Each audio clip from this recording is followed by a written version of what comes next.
5월 23일 월요일 날 제가 일생 처음으로 차량 교통사고를 당했습니다. 46번 밖에 서울 외곽에 나갔다가 46번 고속도로를 타고 쭉 들어오고 있었거든요. 태계현 부근인 것 같아요. 그날따라 내비가 직진하지 않고 겉으로 빠지라고 이렇게 나오더라고요. 그래서 저는 서울 시내 도로교통이 좀 막히나 보다 생각을 하고 그래서 제1 바깥 차선인 4차선으로 들어왔습니다.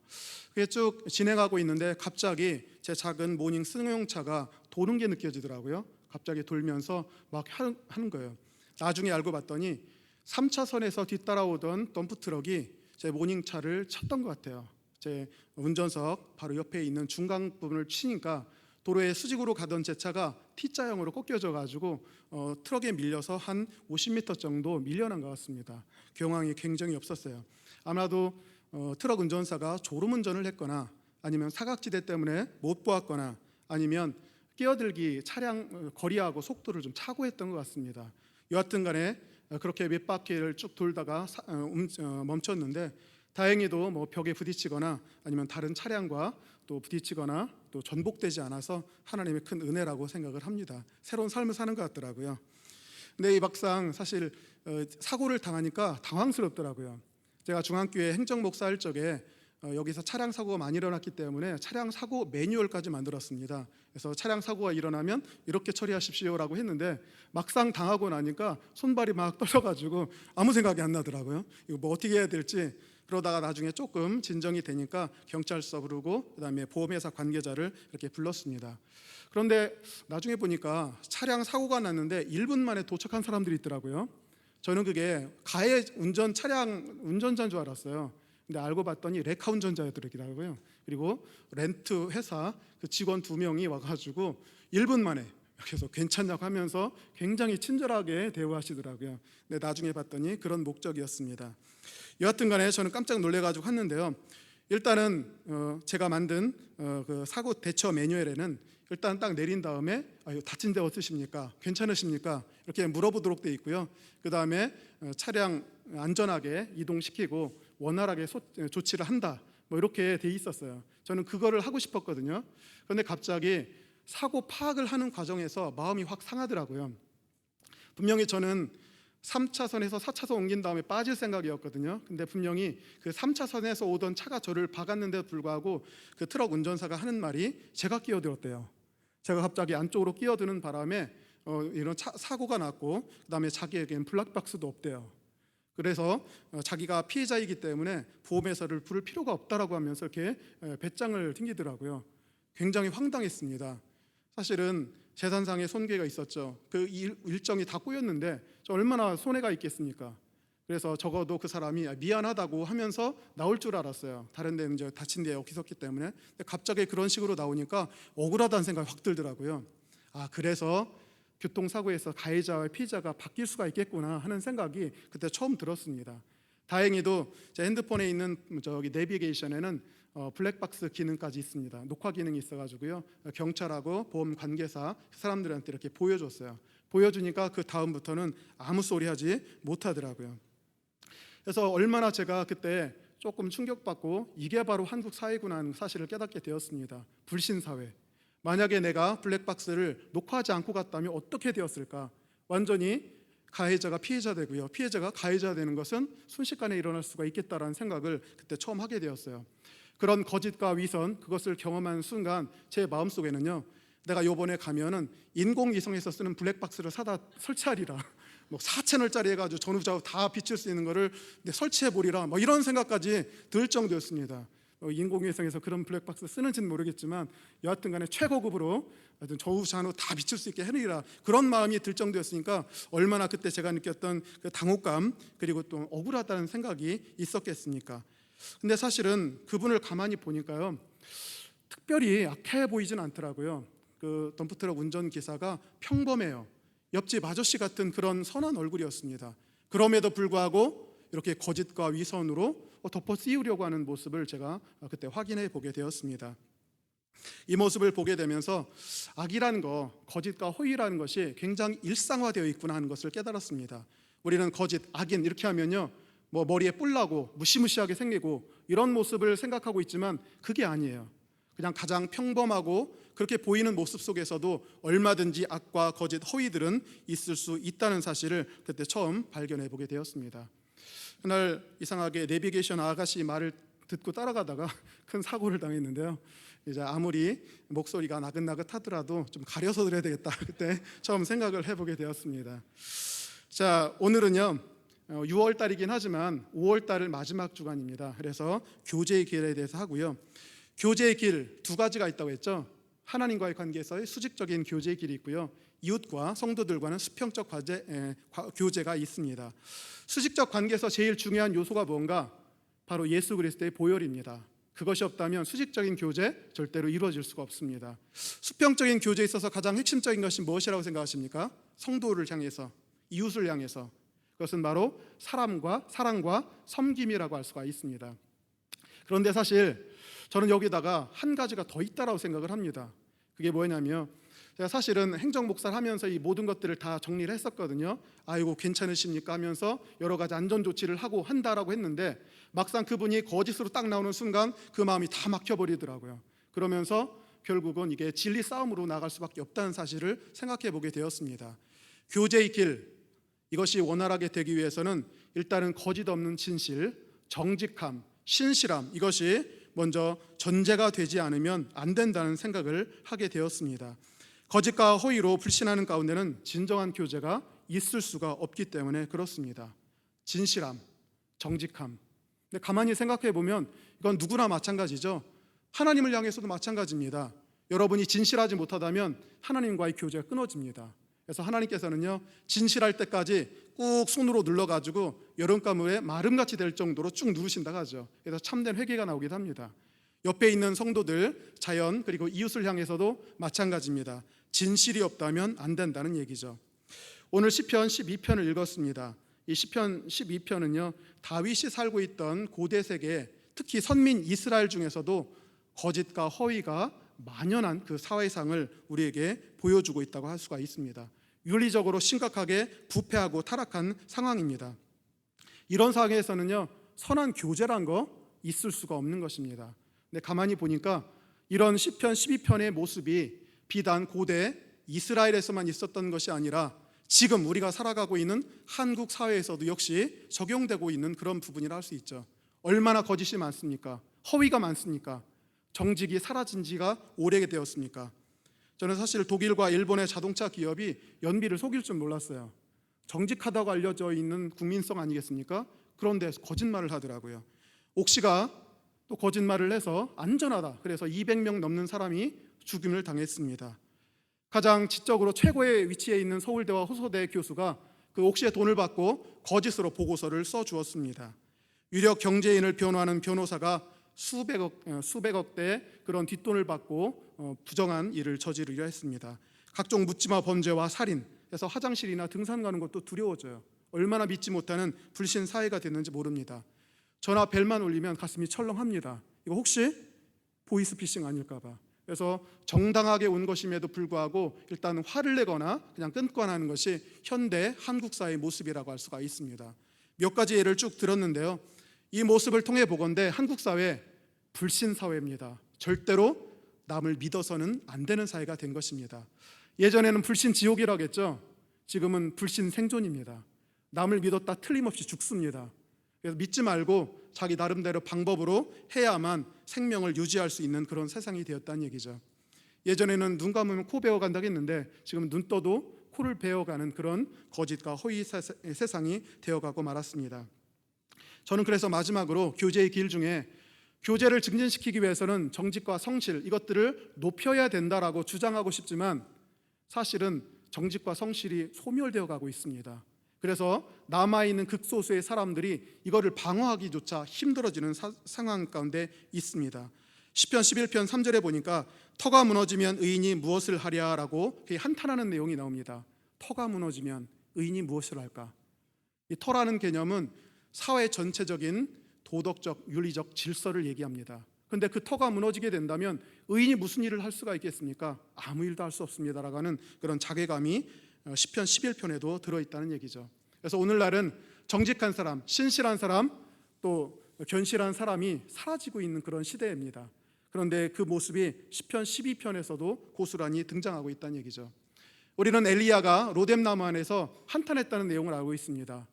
다 죽었습니다. 이제 나만 남았는데 이제 내 생명도 곧 빼앗길 것 같습니다 라고 한탄의 모습을 하고 있는데, 이런 모습이 시편 12편과 그리고 오늘을 살고 있는 우리도 직면하고 있는 그런 사실이 아닐 수가 없습니다. 그래서 저는 오늘 교제의 길 마지막으로 거짓과 기만 그리고 불신이 팽배한 오늘날 기독교 신자들은 과연 어떤 마음으로 이 세상을 살아가야 하는 것인가를 성경을 보면서 함께 은혜를 나누고자 합니다. 먼저 시인은 현실이 신실한 자들이 전부 다 소멸되어 가고 없어져 가고 있다고 생각을 합니다. 눈에도 보이죠. 물론 신실한 자, 교회 다닌다고 다 신실한 것은 아니지만 교회 다니는 사람이 눈에 보이게 쭉쭉 줄어들고 있는 모습입니다. 그러면서 마음이 썰렁한 느낌을 갖게 되는데, 그게 다윗도 마찬가지였다는 것입니다. 1절에 보시면 이렇게 나와 있습니다. 여호와여 도우소서, 경건한 자가 끊어지며 충실한 자들이 인생 중에 없어지나이다, 이렇게 되어 있습니다. 시편 12편, 다른 시편 같은 경우는 대개 개인적인 문제를 가지고 하나님께 나아갑니다. 내가 어려운 가운데 원수의 핍박 가운데 있으니 주님이 나 좀 도와달라고 하는 내용이 시편에 굉장히 많이 있는데, 특이하게도 시편 12편은요 공동체의 문제를 가지고 나옵니다. 지금 가만히 살펴보니까 우리의 제2공동체, 여기에 있는 신실한 사람들이 날이 갈수록, 해가 갈수록 점점점 줄어들고 있습니다. 위기 상황입니다 라고 하면서 하나님께 기도하는 모습을 발견해 볼 수 있습니다. 그래서 저는 이 시편 12편을 쓴 사람은요 일종의 그 사회의 선각자가 아닐까 생각을 합니다. 선지자죠. 그리고 파수꾼에 해당하는 그런 사람이 아닌가 생각이 됩니다. 공동체에서 가장 베스트맨, 가장 최고의 사람들이 날이 갈수록 줄어들고 소멸해 가고 있다고 그렇게 얘기한다는 얘기죠. 경건한 자, 충실한 자들이 없어진다는 얘기예요. 물론 그 반대편에는 악인들이 늘어나고 있습니다라고 하는 그런 말도 역시 할 수가 있다는 얘기죠. 공동체 전체가 윤리적으로 타락합니다. 이런 것 갖다가 영어로는 데카당스라고 합니다. 전반적인 수준이 낮아지는 상태라고 그렇게 하고 있죠. 그래서 이 시인은 단도직입적이에요. 시작하자마자 주님 도와주십시오라고 하면서 직접 나오고 있다는 얘기예요. 뭘 도와줄까? 의인이, 경건한 자가, 충실한 자가 지금 하나둘씩 사라지고 있고, 반대편으로 악인들이 점점 늘어나고 있어서 이 공동체가 위기 상황 가운데 빠져 있습니다라고 하는 것을 우리 가운데 알려준다는 얘기죠. 근데 사실 가만히 생각해 보면 인류 사회 가운데요 악인들이 늘어나고 의인들이 점점 줄어드는 것은 어쩔 수 없는 그런 특성 같습니다. 시간이 지나면 지날수록요 인류 사회는 개선되는 것이 아니라 더욱더 악화되는 것이 분명합니다. 물론 과학기술은 발전하죠. 그런데 윤리적이며 도덕적인 영역에서 본다면 점점 더 하락하는 그런 것을 볼 수가 있습니다. 그런 의미에서 결코 진보하고 있다고 볼 수가 없다는 얘기죠. 경제학 용어에 그레샴의 법칙이라는 것이 있습니다. 옛날 어느 시점에 영국 정부가 은과 동으로 동전을 만들었어요. 똑같은 구매력이 있거든요. 그러니까 그걸 가지고 똑같은 상품을 살 수가 있습니다. 그래서 은과 동으로 된 것을 쫙 풀어봤더니 시간이 지나면서 이상한 현상이 벌어집니다. 은으로 된 동전이 사라지고요 동으로 된 것만 남더라는 얘기예요. 이상하지 않습니까? 똑같은 구매력인데 그걸 갖고 가면 똑같은 물건을 줄 텐데도 불구하고 은으로 된 건 사라집니다. 알고 봤더니 사람들이 은이 원래 그 자체로 가치가 있기 때문에 자신의 재산 축적 수단으로요 집에 갖다 놓습니다. 그리고 시중에 도는 것은 오직 동전만 그렇게 돌고 있다는 것이에요. 그래서 여기서부터 유명한 말이 나옵니다. 나쁜 돈이 좋은 돈을 몰아낸다는 의미로 악화과 양화를 구축한다라는 말이 그렇게 생겨나게 된 것입니다. 한국 정부에서도 5만 원권을 발행했죠. 경제 규모가 커졌으니까 수표 대신에 5만 원권을 이렇게 발행해 본 적이 있는데, 시간이 지나면서 5만 원권이 씨를 감춥니다. 조폐공사에서 아무리 찍어내도 돌질 않아요. 그래서 알아봤더니 다 개인 금고에 들어가 있는 거예요. 그래서 은닉수단 그리고 재산 축적수단으로 5만 원권을 다 가져간 겁니다. 그러니까 안 도는 거예요.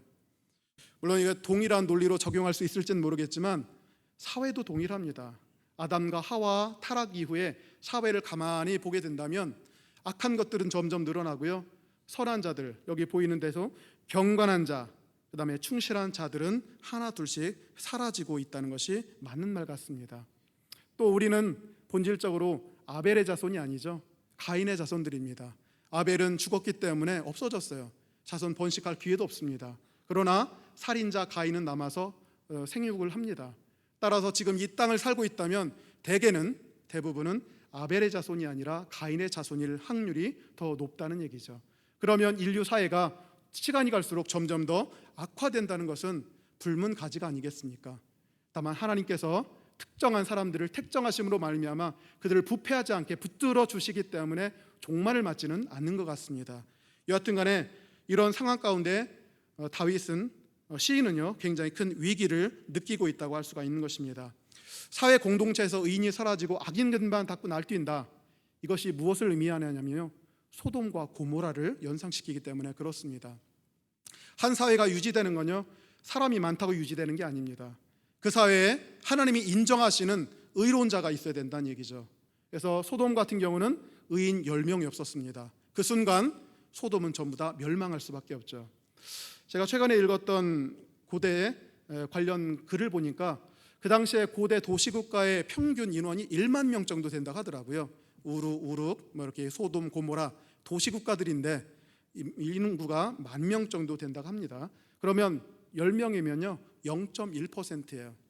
결국 한 사회를 유지하는 것은 0.1%의 의로운 사람이 있을 때만 가능하다는 얘기죠. 만약 그마저도 없다면 하나님은 그 사회를, 그 공동체를 유지할 이유가 없습니다. 곧바로 불과 유황이 떨어져서 소멸시킬 수밖에 없다는 얘기죠. 그래서 오늘날도 현대 이스라엘에서는요 랍비들을 전문적으로 고용을 해가지고 당신은 아무것도 하지 말고 오직 나라와 민족을 위해서 중보기도만 하고 정결하고 의롭게 살아라 이렇게 돈을 주는 공무원 같은 랍비가 있다고 얘기를 합니다. 아마도 소돔과 고모라 얘기 때문에 적용을 한 것 같습니다. 여하튼 간에 이 시인은요 그것 때문에 위기감이 있었어요. 왜 자기 문제도 아닌데 공동체의 문제를 가지고 이렇게 하나님께 도와주십시오라고 간구를 하고 있는가? 지금보다 더 떨어지게 된다면 비록 선민이라 할지라도 하나님의 징계로 멸망당할 수밖에 없다라는 위기감이 그를 지배하고 있기 때문에 그렇습니다. 근데 사실은요 하나님께서 한 사회를 유지하는 것은 다수를 보시기 때문에 아니고 의로운 소수 때문이라고 했죠. 한국 사회를 보십시오. 점점 더 어두워져 가고 있습니다. 지금 몇 가지 제가 앞에서 얘기를 드렸는데 불신앙과 또 여러 가지 악한 풍습들이 만연하고 있습니다. 과연 이게 더 극단화된다면 하나님께서 한국 사회를 어떻게 두실 거라고 생각하십니까? 제2의 6.25와 같은 비극적인 일이 절대로 안 일어날 것이다 이렇게 장담하실 수 있는 분 여기 있습니까? 절대로 그런 일은 확신할 수는 없는 것입니다. 우리 한국교회가 그렇기 때문에 더욱더 정신을 차려야 됩니다. 예전에는 진리의 빛을 비추었고 이 세상에 소금의 역할을 했기 때문에 의인들이 참 많이 있었어요. 그런데 우리가 힘을 잃어가자 점점 더 한국 사회는 어두워지고 신문과 방송을 보기가 무서울 정도의 무서운 일들이 벌어지고 있다는 것입니다. 만약 지금보다도 더 떨어지게 된다면 하나님께서 멸망과 징계의 채찍을 드는 날이 올 수도 있다는 것을 알 수가 있습니다. 저는 그래서 이 자리에 참석한 여러분, 소수의 여러분이라 할지라도 당부드립니다. 여러분만이라도 이 한국 사회를 유지시키는 소수의 의로운 분이 되시기를 간절히 축원합니다. 하나님이 보시는 것은 많은 다수가 아닙니다. 소수라 할지라도 의롭고 정결하고 하나님의 뜻을 수행하고자 하는 당신의 참 자녀들을 보시는 것입니다. 바로 그 소수 때문에 한국 사회가 유지되는 것이고 그래서 안전하게 되는 것입니다. 그래서 시인은 그것 때문에 이렇게 안타까워하면서 선각자적인 입장으로 하나님께 호소를 하고 있는 것입니다. 2절부터 4절까지는요 결국은 그 반대편이죠. 마치 풍선처럼 한쪽을 눌러버리면 다른 쪽이 튀어나옵니다. 의인이 줄어들게 된다면 결국은 악인들이 늘어나는 것이죠. 그래서 2절부터 4절까지는 그들이 많이 나타나고 있다는 개탄의 메시지가 여기 들어있습니다. 2절부터 4절 그들이 이웃에게 각기 거짓을 말하며 아첨하는 입술과 두 마음으로 말하는도다. 여호와께서 모든 아첨하는 입술과 자랑하는 혀를 끊으시리니 그들이 말하기를 우리의 혀가 이기리라. 우리 입술은 우리 것이니 우리를 주관할 자 누구리요 함이로다 라고 그렇게 되어 있습니다. 의인들이 신실한 자들이 없어지는 이유는요 종교적 핍박 때문이 아니래요. 그레코 로만 시대 같은 경우는 종교적인 핍박이 있었거든요. 그래서 막 잡아다가 죽이면 사람이 줄어들 듯한데 기이하게도 핍박이 있는 곳에는 더 왕성한 진리와 생명의 능력이 나타납니다. 순교자의 선열이 떨어진 그곳에 생명과 또한 교회가 부흥하는 놀라운 역사가 일어났다는 얘기예요. 분명히 지금 이 의인들이 줄어드는 현상은 종교적 핍박이 있어서가 아닙니다. 그렇다면 무엇인가? 몇 가지 단어가 쭉 나왔는데요. 거짓, 아첨, 두 마음으로 말하는 것, 또 아첨, 자랑하는 것, 이런 것들이 만연해 있기 때문에 그렇다는 얘기예요. 얼마나 이게 만연해 있는지 굉장히 유혹적인 힘 같아요. 그리고 그 교묘한 꾀에 속아서 의로운 자들이 덫에 걸리는 것 같아요. 그래서 없어집니다. 소멸당합니다. 얼마나 심했는지요. 2절에 보니까 이웃에게까지 그렇게 한대요. 사실 가까운 이웃을 뭐라고 부릅니까? 이웃사촌이라고 하죠. 이 말이 생긴 거는요, 농경시대였어요.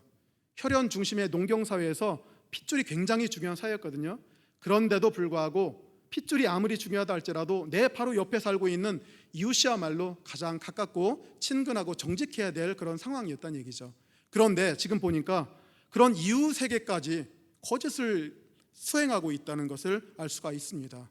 우리 노무현 대통령 하신 말씀대로 이 정도 가면 끝까지 가자는 얘기죠. 이렇게밖에 될 수가 없는 상황이에요. 이웃에게까지 거짓을 말한다. 이제 갈 때까지 간 것이라는 것을 우리가 알려줍니다. 또한 보니까요, 각기라고 되어 있어요. 이것은 나는 너에게, 너는 나에게 이렇게 속임을 하는 것을 알 수가 있습니다. 제가 처음에 그 트럭 운전사 얘기를 하면서 거짓과 허위가 일상화되어 있다고 얘기를 드렸습니다. 그런데 이게 마찬가지거든요. 거짓말하고 허위 가운데 있지 않은 사람이 한 명도 없어요. 서로 각기, 나는 너에게, 너는 나에게 거짓을 하고 있다는 것입니다. 또 한편으로 두 마음으로 말합니다. 실제 본심은 그렇지 않은데 말로는 또 다른 얘기를 해요. 우리는 이것을 갖다가 표리부동하다 얘기를 하고 있습니다. 근데 사실 표리부동한 얘기는요, 좋은 말을 해주는 것 같아요. 근데 본심은 전혀 그렇지 않을 때가 많이 있습니다. 그래서 오늘날 많이 우리에게 이야기되는 것 중에 심리과학들이 많이 있죠. 상대방에게 이렇게 해주십시오라고 얘기를 합니다. 근데 알고 보면 그 모든 것들도 사실은 인간 조작 기술입니다. 칭찬은 뭐도 춤추게 합니까? 고래도 춤추게 하죠. 근데 고래가 춤출 때 누가 이익 봅니까? 사람이 이익 봅니다. 결국은 그 좋다는 모든 것들 그 본질 쭉 들어가게 된다면 바로 누군가의 이익과 결부되어 있는 인간 통제 기술이에요.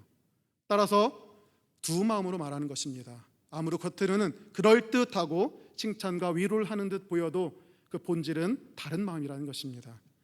또한 강한 자에게는 아첨하고 약한 자에게는 기만적인 자랑을 하고 있습니다.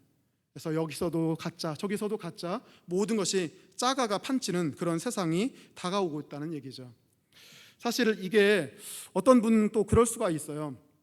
거짓말하는 것은 인간 사회에 어쩔 수 없는 일이 아니겠습니까? 그냥 일상적으로 다반사로 일어나는 것입니다. 굳이 그런 문제를 가지고 공동체가 위기 가운데 빠졌느네, 소돔과 고모라처럼 멸망 직전에 있네, 이렇게 유난을 떨 이유가 뭐가 있겠느냐라고 질문하실 수가 있을 것 같아요. 그런데 바울은 절대로 그렇게 보지 않습니다. 이거 다반사가 아니에요. 지금 나타나고 있는 이 현상은요, 인간이 갖고 있는 원죄의 발현입니다. 원죄가 무엇인지 아시죠? 우리 인간의 힘으로는 절대 뿌리칠 수도 해결할 수도 없는 문제입니다. 이 원죄 때문에 하나님으로부터 끊어져서 영적인 죽임을 당했고 파멸당할 수밖에 없는 것이 바로 원죄라는 거예요. 근데 그 원죄가 뭐로 표현되는가? 지금 얘기했던 이것으로 표현되고 있다는 얘기예요. 아첨하고 거짓말하고 서로 간에 자랑하고 하는 모든 것들이 결국은 이 인간 본성의 죄악 가운데 나타나고 있다는 것을 우리에게 알려준다는 얘기죠. 그래서 이 증거가 있습니다. 사도 바울이 로마서 3장에 보면요, 사도 바울은 원래 로마서를 통해서 모든 민족은 그게 유대인이든 이방이 되었든 예수 그리스도를 통해서만 구원받는다는 논리를 전개하는데, 일단 중요한 문제가 유대인 민족이었어요. 이방 민족이 당연한 것이고 유대 민족도 그러한가? 라고 했는데 로마서 3장에서 그렇다라고 얘기를 합니다. 유대인조차도 죄악 가운데 있기 때문에 하나님의 영광에 이르지 못했고 반드시 유대인들도 그리스도가 필요하다. 그 증거가 로마서 3장 10절부터 16절까지 이렇게 얘기를 합니다. 기록된 바 의인은 없나니 하나도 없으며 깨닫는 자도 없고 하나님을 찾는 자도 없고 다 치우쳐 함께 무익하게 되고 선을 행하는 자는 없나니 하나도 없도다. 그들의 목구멍은 열린 무덤이요. 13절부터 나오네요. 바로 그들이 원죄가 있고 죄악 가운데 있다는 그 증거, 바로 언어 문제입니다. 그들의 입에서 나오는 것이 어떤 소리냐? 그들의 목구멍은 열린 무덤이요 그 혀로는 속임을 일삼으며 그 입술에는 독사의 독이 있고 그 입에는 저주와 악독이 가득하고 그 발은 피 흘리는데 빠른지라라고 하면서 사도 바울은 인간 본성이 죄악돼 있다는 증거로 언어를 들었습니다. 너희들 언어 보면 되지 않겠는가? 그래서 증거를 하고 있다는 얘기죠. 예수님께서도 동일한 말씀하셨습니다. 우리 입으로 들어가는 것이 사람을 더럽게 하는 것이 아니라 우리의 입에서 나오는 것이 사람을 더럽게 한다 얘기를 합니다. 입에서 나온 게 뭔가요? 토하는 게 아닙니다. 토하는 것이 아니라 언어입니다. 말입니다. 그 언어는 우리의 정화되지 못한 마음속에서 나왔기 때문에 그 종류를 분석해 보면 악한 생각, 살인, 간음, 음란, 거짓 증거와 비방으로 꽉 차 있기 때문에 너희들이 바로 죄인이다라고 하는 그런 증거를 들어주셨던 것입니다. 그러니까 여기 시편에서 보는 이 다윗은요, 단순히 그냥 인간이 어쩌다 보면 할 수 있는 거짓말 차원이 아니에요. 이게 일반화되고 일상화되어 있다는 얘기는 그 원죄가 가감없이 다 드러나고 있고 이제 하나님의 축복의 순간으로 다 떨어져 있다는 것을 반증하기 때문에 위험하다고 보는 것입니다. 이 거짓말은요, 대단한 위력을 갖고 있는 것 같습니다. 인간을 파멸시키기 때문에 그렇죠. 그래서 그 거짓말이 우리 가운데 무슨 일을 했는지는 여러분이 너무도 잘 아실 것입니다. 첫 번째는요, 영적인 죽음을 가져왔어요. 사실 에덴 동산에는 거짓말이라는 게 없었죠. 그런데 뱀이 와가지고 저 선악을 알게 하는 나무를 따먹으면 정말 죽는다겠느냐? 절대로 그렇지 않다. 오히려 저것을 따먹는 날에는 너희 눈이 밝아서 하나님과 같이 되어서 선악을 아는 일에 그와 동일하게 될 것을 주님이 알기 때문에 못하게 한 것이다 라고 하면서 거짓말을 했던 것입니다. 결국 그 거짓말 때문에 그들은 타락하게 되었고 우리가 갖고 있는 지금의 이 상황이 벌어지게 됐다는 얘기죠. 그래서 영적인 죽음을 가져온 것이 거짓말이었다는 것입니다. 인류에는 원래 에덴 동산에서는 거짓말이 없었잖아요. 설마 하나님이 거짓말을 하셨을까요? 그런 일은 없었을 것입니다. 아담과 하와가 상호간에 거짓말했을까요? 아마 두 사람밖에 없었기 때문에 그 어떤 얘기를 한다 할지라도 거짓말은 없었을 것 같습니다. 결국은 거짓말 때문에 우리 인류가 이와 같이 비참한 상황 가운데 떨어져서 영적인 죽임을 갖게 되었다는 것입니다. 이 거짓말은요, 생명을 빼앗아요. 예수님께서 요한복음에서 이런 말씀하셨죠. 사탄의 성격을 규정하면서 뭐라고 하셨냐면 사탄은 살인자, 처음부터 살인한 자다. 그는 거짓말쟁이다. 그리고 거짓의 아비다라고 얘기를 하십니다. 가만히 보시면요, 살인하는 것, 거짓말하는 것 등치 관계입니다.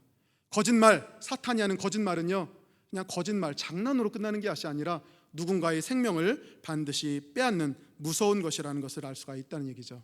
그래서 이 거짓을 통해서 국가 발전을 억눌렀던 경우도 참 많이 있습니다. 여러분 혹시 조광조라고 아십니까? 조광조라는 분이 있는데요, 조선 중기의 정치가입니다. 권문 세가들이 너무나 득대해서 평민과 상인들이 빈익빈 부익부로 극도로 어려워진 상황에서 국가가 위기에 처했습니다. 그래서 조광조라는 분이 개혁 정치를 갖고 나왔거든요. 근데 권세가 엄청났었어요. 그러자 권문 세가들이 아주 거짓을 넣어가지고 조광조를 제거합니다. 그 방법이 뭐냐면요, 대궐한 나뭇잎에다가 떨어지지 않은 나뭇잎에다가 꿀을 묻힌 그 붓으로 글자를 씁니다. 주, 초, 위, 왕 이렇게 써요. 꿀이 묻어있기 때문에 벌레들이 와가지고 그걸 먹겠죠. 그러면 자연히 나뭇잎에다가 글씨가 써지는 거예요. 주, 초, 위, 왕. 주, 초를 합치면 조씨, 조자가 됩니다. 고로 이게 무슨 뜻이냐면 조씨가 나라의 왕이 된다, 그런 뜻이에요. 누가 보더라도 이게 허망한 거짓말입니다. 그런데도 불구하고 사람들은 그것을 딱 보면서 조광조에게 역심이 있었다, 이것을 하늘이 미리 알고 우리에게 알려준 것이라고 거짓말을 하면서 결국은 조광조를 사약을 내려서 죽게 만들었습니다. 그리고 그의 모든 개혁 정치를 무너뜨린 그런 역사가 있습니다. 물론 왕도 긴장을 했겠죠. 너무나도 급격한 변화기 때문에 아마 왕도 그래서 동일했던 것 같지만은 여하튼 간에 이 거짓말이라는 것이 국가의 국력을 기르지 못하고 빼앗는 그런 역할을 해준다는 것입니다. 이 거짓말을 또 인생도 파괴시키는 그런 효과를 갖더라고요. 거짓말. 제가 인터넷 네이버를 보다 보니까 네이버 지식인 가운데 이런 글이 있더라고요. 어떤 여성분이 글을 올렸어요. 뭐라고 올렸냐면 내가 알고 있는 어떤 방글라데시 사람이 자기 자랑을 하더래요. 뭐라고 얘기를 하냐면 자기는 외국어를 4개국어 할 수 있고 자기 고향집에는 프랑스 요리사가 한 명 있대요. 그러면서 그 사람이 말하기를 방글라데시에 오면 꼭 자기 집에 들러달라 이렇게 얘기했는데, 정말로 방글라데시에 사는 부자들은 이렇게 잘 사느냐 이렇게 딱 질문이 올라왔어요. 거기에 대해서 어떤 사람이 답변합니다. 지금 쓰신 분 여자분 같은데 왜 굳이 외국에 가가지고 남성분 집에 가려고 하느냐, 혹시 결혼 목적으로 하는 것이 아니냐라고 얘기를 하면서 이런 얘기를 쭉 하더라고요. 물론 그분의 개인적인 의견이지만 지구상에서 가장 거짓말을 많이 하는 민족이 인도, 파키스탄 그리고 방글라데시라고 얘기를 합니다. 특히 방글라데시는요, 거짓말하는 것을 아주 당연한 그런 문화로 생각을 하고 있대요. 그래서 어디 외국에 잠깐 놀러 갔다가 돌아오면 그 나라 언어를 할 수 있다고 이력서에 쓴대요. 그래서 한 6개월 정도 어디 가서 일하다 오면 그 나라 언어 능통 뭐 이렇게 쓴대요. 그러니까 여기 한국에 와가지고 6개월 정도 있다 돌아가면 틀림없이 그 이력서에다가 한국어 능수능란 뭐 이렇게 쓸 수 있다는 얘기죠. 그리고 또 어디 오갈 데 없는 친척 데려다가 살고 있다가 그가 무슨 토스트라도 하나 해주면 뭐라고 쓰냐면 자기 집에 프랑스 요리사가 있다 뭐 이렇게 쓴대요. 이렇게 하면서 얘기를 합니다. 또 그 나라 문화가 희한한 게 이런 거짓말하는 것도 그냥 당연스럽게 넘긴대요. 그러다가 정말로 면접관이 당신 외국 갈 수 있으니까 구사해봐 라고 하면 당연히 못하겠죠. 그러면 서로 간에 책망하지 않는데요. 의뢰 그러니 하고 넘어간대요. 그러면서 그 나라에서는 뭐라고 하냐면 확인 안 해보고 믿은 놈이 바보지, 이게 공식적인 그런 의견이라고 얘기를 합니다. 방글라데시, 물론 이제 편견일 수도 있지만 그런 분이 많이 관찰하면서 그렇게 얘기를 했더라고요. 그러면서 조심하라고 이렇게 얘기를 하면서 우리나라 여성분들이 그 나라 사람의 말을 믿고 결혼했다가 거기 가서 낭패를 본 경우가 많이 있으니까 인생 중대사를 결정할 때는 꼼꼼하게 따져보시고 액면 그대로 말을 믿지 말라, 이런 얘기까지 했다고 얘기를 하고 있습니다. 여하튼 간에 거짓말은요, 원죄의 표현입니다. 바울도 그랬고 예수님도 그랬고요. 원죄가 있음을 어떻게 알 수 있는가? 바로 그 사람의 언어를 보면 알 수가 있다는 얘기예요. 그 거짓말은 우리 인생 가운데 모조리 파괴적인 역할만 감당을 합니다. 영적인 죽음이 됐든 생명을 빼앗는 것이든 개혁을 박탈하는 것이든 인생 전체를 파괴하는 것이든 이 거짓말이라는 것은 위험한 것이라는 것을 알 수가 있다는 얘기죠. 그런데 어떻게 하겠습니까? 달변가, 거짓말 잘하는 사람, 궤변가, 이 세상 가운데 힘을 얻습니다. 그게 어쩔 수 없는 언어의 힘 같아요. 우리는 언어를 가지고 살아갈 수밖에 없는 언어적 동물이기 때문에 그렇습니다. 그래서 말 잘하는 사람, 말 잘하는 달변가가 있는 대형 로펌 회사 이길 방법이 없고요. 민주주의 사회에서는 그걸 깨뜨릴 방법이 없습니다. 그러다 보니까 억울한 일을 당하는 거예요. 신실한 자, 정직한 자, 그런 사람 걸려버리면 방법이 없다는 얘기죠. 그래서 그들이 뭐라고 하냐면 4절, 그들이 말하기를 우리의 혀가 이기리라, 우리 입술은 우리 것이니 우리를 주관할 자 누구리요 함이로다 라고 하면서 굉장히 교만한 모습을 우리가 확인해 볼 수가 있습니다. 우리의 혀가 이긴다, 나 말 잘하는데 나를 이길 자가 누구야, 나를 주관할 자 아무도 없다라고 하면서 하나님을 향해서도 진정한 주권자는 하나님이신데 하나님조차도 인정하지 않는 그런 모습을 참 많이 발견해 볼 수가 있는 것입니다. 원래 언어라는 것은요, 그 기능이 믿음의 도구였죠. 하나님이 우리에게 언어를 주신 목적은 믿음의 도구가 되게 하라고, 소망의 도구가 되라고, 또 사랑의 도구가 되라고, 진리의 추구의 도구가 되게 하라고, 그리고 교제의 도구로 삼으라고 우리에게 언어를 주신 것입니다. 그런데 인간이 타락해 버리니까 이 귀중한 언어를 사용해서 불신의 도구가 되고, 절망과 증오의 도구가 되고, 거짓의 도구가 되고, 관계 파괴의 도구, 살인의 도구, 그리고 이기심의 도구가 되는 것을 우리가 확인해 볼 수가 있습니다. 여러분은 언어를 어떻게 사용하십니까? 어떤 용도로 지금 사용하고 계십니까? 이런 모습을 보면서 다시 한번 자기 모습을 확인해 보시기 바랍니다.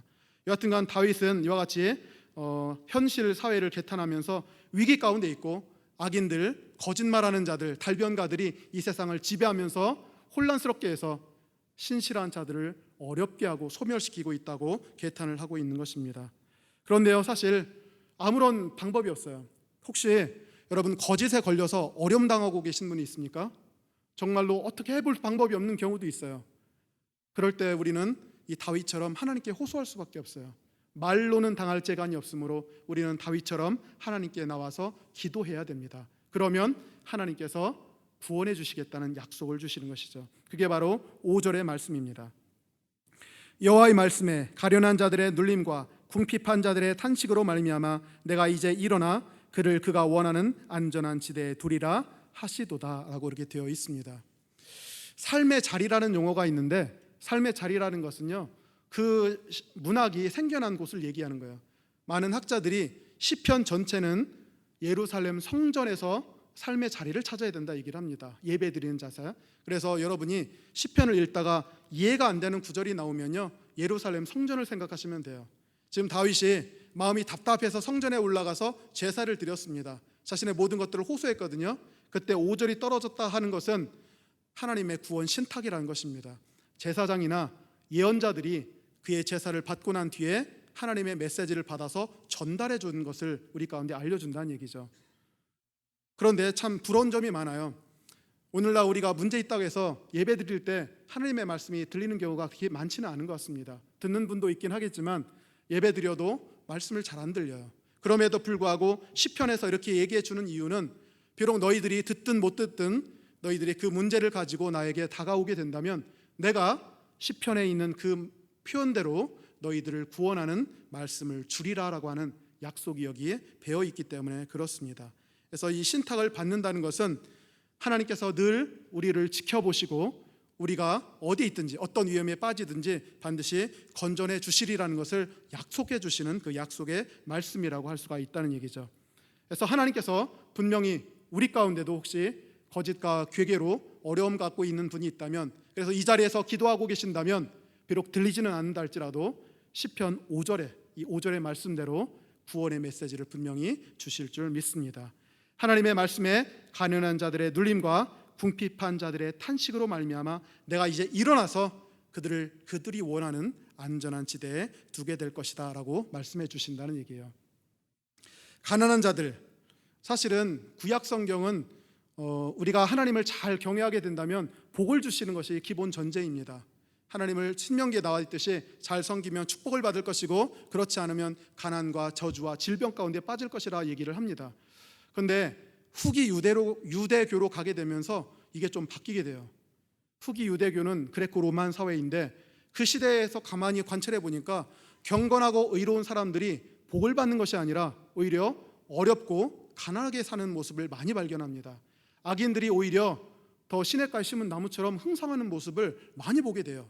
그래서 유대 후기 유대교 사회에 가면 경건한 가난한 자의 개념이 생기기 시작합니다. 신명기하고 좀 틀리죠. 신명기는 잘 섬기면 복 받아야 돼요. 근데 후기 유대교에서는 경건하지만 가난할 수 있다. 경건한 가난한 자 개념이 생겼고 이것이 신약으로까지 연결돼서 여러분이 알고 있는 그 가난한 자의 개념이 생긴 것입니다. 여하튼 간에 경건한 가난한 자를 주님께서 못 본 채 하지 아니하시고 반드시 우리를 구원해 주시겠다는 말씀을 우리가 주신다는 얘기죠. 제가 이렇게 설교하면요, 어떤 분은 또 그럴 것 같아요. 그러면 우리 믿는 사람들은 말도 잘 못하고 어리석게 살아야 됩니까? 라고 얘기를 하실 것 같아요. 우리는 무조건 당해야 됩니까? 네, 그것은 아닙니다. 우리 주님께서도요 분명히 얘기하셨죠. 이 세상 살아갈 때 너희들은 뱀처럼 지혜롭고 비둘기처럼 순결하게 살아라 얘기하셨어요. 어리숙하게 사는 거, 이거 예수님이 바라시는 것이 아닙니다. 그럼에도 불구하고요, 이 세상 살아갈 때는 우리는 어쩔 수 없이 악에게 당할 수밖에 없어요. 왜냐하면 저 악한 세상 사람들은요 밥만 먹으면 악을 생각합니다. 악을 고안하고요. 그래서 되게 많은 목사님들이 악한 사람들한테 당하는 경우가 참 많이 있어요. 우리는 악을 생각할 필요 없습니다. 악을 왜 고안하겠습니까? 그런데 그들은 끊임없이 악을 생각하기 때문에 결국은 우리는 당할 수밖에 없는 구조적인 문제 가운데 있다는 얘기죠. 그래서 예수님께서는 지혜롭게 살아라 말씀하시지만 또한 한편으로 이 세대에서는 이 세상의 아들들이 빛의 아들들보다 더 지혜롭다는 사실도 인정해 주십니다.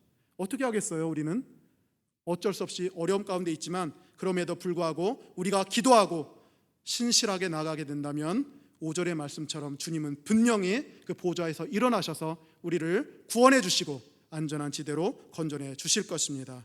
이 세상의 간교함 때문에 고통받는 자들이 계신다면 안심하십시오. 두려워하지 마십시오.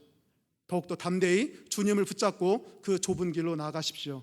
분명히 우리의 힘으로는 안 되지만 하나님께서 일어나셔서 그 악한 자들의 괴계로부터 우리를 건져내 주실 것을 믿습니다. 그러면서 주님께서 이 시인은요 6절과 7절에요 하나님의 말씀이 얼마나 순결한지를 얘기하고 있습니다. 6절 7절 여호와의 말씀은 순결함이요 흙 도가니에 7번 단련한 은 같도다. 여호와여 그들을 지키사 이 세대로부터 영원까지 보존하시리이다 라고 되어 있습니다. 갑자기 신앙 고백을 하고 있거든요. 신앙 고백은 바로 앞절에 나왔던 5절 말씀 때문에 그래요. 우리 눈에 보이기에는 절대로 이길 수 없는 상황 같지만 주님이 구원해 주겠다라고 하신 그 말씀은 우리가 절대적으로 믿을 수가 있대요. 왜냐하면 하나님의 말씀은 순결하기 때문에 그렇습니다. 거기에는 결코 어떤 오류나 거짓이나 또한 성취되지 않는 것이 없기 때문에 그렇다는 얘기예요. 하나님의 말씀은 100% 진실하십니다. 반드시 말씀하셨으면 이루어준다는 얘기죠. 인간의 언어는 허위와 거짓으로 가득 차 있지만 주님의 말씀은 순결하고 진실하신 말씀이라는 것을 알 수가 있다는 얘기죠. 비유를 들건대 흙 도가니에 7번 단련한 은과 같다 얘기해요. 은관과 금관 처음 캐면 굉장히 불순물이 많다고 얘기하죠. 심지어 거기 독성도 있다고 하네요. 그래서 옛날에 사약 만들 적에 비소하고 또 정제되지 않은 생금을 좀 넣었대요. 그러면 사람이 죽게 된다고 얘기를 합니다. 정제되지 않았을 때는 그렇게 위험한 것이 금과 음이라는 것입니다. 그러나 계속해서 한 번, 두 번, 세 번 단련하고 재련하게 된다면 불순물이 빠져서 점점 더 순결해집니다. 그래서 마지막에는 99.99% 하나님에 대해서는 100%의 순결함을 갖게 된다는 것을 우리 가운데 알려준다는 얘기죠. 아무리 이 세상이 어려워 보인다 할지라도 절대 우리는 풀려날 수 없을 것 같은 그런 거짓과 괴계 가운데 빠져 있다 할지라도 주님이 구원해 주시리라 하신 약속 말씀은 절대적으로 의지하고 믿을 수 있다는 말씀을 그렇게 해주신다는 얘기예요. 그래서 저는 이 말씀을 보면서 왜 구약 성경에서 성막과 성전 얘기할 때 항상 순금과 순은을 얘기하시는지 이해가 되더라고요. 예전에는 하나님께서 24K만 좋아하시나 이런 생각을 했는데 그게 아닙니다. 하나님은 24K를 좋아하시는 것이 아니라 자신이 얼마나 순결하고 거짓이 없고 신실하신지를 우리 가운데 알려주시기 위해서 순금과 순은을 가지고 성막과 성전에 기물을 만들라고 말씀해 주셨던 것입니다. 다윗은 분명히 믿습니다. 5절의 그 말씀, 제사장과 예언자의 입을 통해서 주신 말씀이지만 반드시 그 약속 말씀을 성취해 주실 것이라는 것을 그는 의심치 않고 있다는 얘기예요. 근데 한편으로 이런 신앙 고백을 한다는 얘기는요, 현실적으로 그 구원의 시점이 빨리 오는 것이 아니라는 얘기도 되는 것입니다. 하나님의 말씀은 권세 있는 창조의 말씀입니다. 따라서 그 말씀은 분명히 살아있는 실제입니다. 현재입니다. 구원받으리라 말씀하셨으면 구원받습니다. 살아있는 실제예요. 그러나 보이는 실제는 아닙니다. 여전히 우리는 어려움과 고통 가운데 있을 수가 있다는 얘기죠. 그래서 다윗이 시인이 이와 같이 6절과 7절을 통해서 자신의 믿음을 다시 확고히 하는 것 같아요. 이런 말씀이 들렸는데 분명히 그분은 말씀이 순전하기 때문에 지켜 주실 것이다라고 얘기를 하고 있다는 것입니다. 그래서 여호와께서 그들을 지키사 이 세대로부터 영원까지 보존해 주실 줄 믿습니다라고 하는 그런 신앙 고백을 여기서 하고 있다는 것입니다. 그러면서 마지막으로 8절, 이제 시인은요 이 세상을 다시 관조합니다. 8절, 비열함이 인생 중에 높임을 받는 때 악인들이 곳곳에서 날뛰는도다 라고 되어 있습니다. 근데 사실 1절과 비교해 보면 똑같아요. 현실을 보고 판단하는 것 똑같은데 어조가 바뀌었습니다. 1절에서는요 여호와여 도와주십시오, 우리 다 망하게 생겼습니다 라고 하는 불안과 두려움이 있지만 8절 같은 경우는요 그런 사실을 얘기하고 있지만 어느 정도 시인의 마음속에는 확신과 담대함이 들어있습니다. 왜? 기도를 통해서 하나님의 말씀을 들었고 하나님의 말씀은 절대로 변치 않는 신실한 말씀이라는 것을 그가 깨달았기 때문에 그렇습니다. 비열함이 인생 중에 높임을 받는 때, 비열하다라고 하는 표현은요 히브리 원어로 짤랄입니다. 짤랄이 높임받는다. 이게 무슨 의미냐면 가치가 없는 것이래요. 가벼운 것, 이런 뜻입니다. 그래서 시편 1편에 나오는 바람에 나는 겨와 같은 것을 얘기한다는 얘기죠. 알곡과 가라지 얘기를 알고 계실 터인데 가라지와 같은 것이 바로 짤랄이라는 것입니다. 세상 사람들은 그게 뭐가 됐든지 굉장히 높입니다. 이게 대단하다고, 지위와 권세와 명예, 물론 거짓이 다 포함된 거죠. 높임을 받는 것. 그러나 시인은 이제 본질을 통찰할 수 있게 되었어요. 아무리 사람들이 그것이 좋다고 높임한다 할지라도 내가 보기에는 건 짤랄일 뿐이다, 비열한 것일 뿐이다라고 얘기를 합니다. 비열함, 짤랄이 인생 중에서 높임을 받는 때 악인들이 곳곳에서 날뛰고 있구나라고 이렇게 얘기를 하고 있다는 얘기예요. 날뛰다라는 용어를 보시면 여러분들 조금 안 좋은 뉘앙스가 여기 들어있다는 것 같아요. 그래서 한글로 번역한 이 번역자들이 악인들의 행태를 평가절하하고 경멸하기 위해서 아마 날뛴다라고 그렇게 번역한 것 같아요. 그런데 원어상으로는요, 나쁜 뉘앙스 아닙니다. 히브리 언어에서 할라크라는 표현을 쓰고 있는데 인생의 길을 걸어간다는 뜻이에요. 인생의 길을 걸어간다. 쉽게 말해서 이것은 하나의 라이프 스타일이라는 얘기예요. 이게 편견 없이 받아들인다면 이렇게 되는 거예요. 사람들이 아무리 높임받는다 할지라도 내가 보기에는 그거는 잘날일 뿐이고, 사람들은, 악인들은 그저 자기의 방식대로, 성공적인 방식대로 삶을 영위해 나가고 있다는 뜻으로 해석이 됩니다. 쉽게 말해서 이것은요, 그냥 일상화된 것이에요. 수많은 사람들이 그것이 옳거니 하면서 따라가고 있는 하나의 라이프 스타일이라는 것입니다. 거짓말 좀 하면 어때?